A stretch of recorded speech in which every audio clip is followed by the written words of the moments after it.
Hi guys, இப்போ நம்ம எங்கே போய்ட்டுருக்கோன்னு பார்த்தீங்கன்னா, பிரேம் 360 ஈவெண்ட் அப்படின்ற கடைக்கு தான் போய்ட்டுருக்கோம். அது யார் ஓப்பன் பண்ணிருக்காங்க? நம்ம அண்ணன் தான் ஓப்பன் பண்ணியிருக்காங்க. வாங்க கடைக்கு போகலாம்.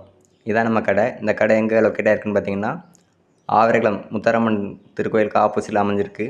நாங்கள் கடைக்கு போய் மாலை ரிப்பன்லாம் கட்ட ஆரம்பிச்சிட்டோம். கட்டி முடிக்கவும் சண்டை மேளம்லாம் அடிக்க ஆரம்பிச்சிட்டாங்க. சண்டை மேளம் வெறியாக அடித்தாங்க. சண்டை மேளத்தில் அடிக்கல எனக்கே வைபாயிடுச்சு அந்த சவுண்டில். அப்படி ஒரு அடி. சண்டை மேளம் அடிச்சிட்டு இருக்கும்போது நல்ல நேரம் ஸ்டார்ட் ஆகிடுச்சு. நல்ல நேரம் ஸ்டார்ட் ஆனோடனே அண்ணனுக்கு அம்மா வந்து ரிப்பன் கட் பண்ண ஆரம்பித்தாங்க.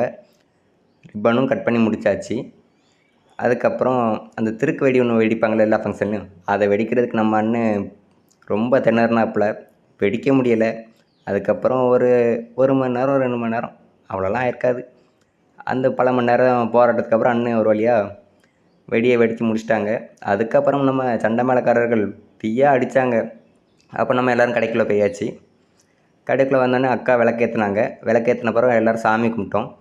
சாமி கும்பிட்டுட்டு நாங்கள் எல்லோரும் ஸ்வீட்ஸ்லாம் கொடுக்க ஆரம்பித்தாச்சு. வெளியே எல்லாத்துக்கும் ஸ்வீட்ஸ் கொடுத்துட்ருந்தோம். உள்ளே எல்லோரும் கடையை பற்றி பெருமையாக பேசிகிட்டு இருந்தாங்க. அதுக்கப்புறம் நமக்கு டைம் ஆயிடுச்சு. அண்ணனுக்கு ஒரு கையை கொடுத்துட்டு வாழ்த்துக்கள்னு சொல்லிவிட்டு நம்ம கடையை விட்டு கிளம்பியாச்சு. பாய்.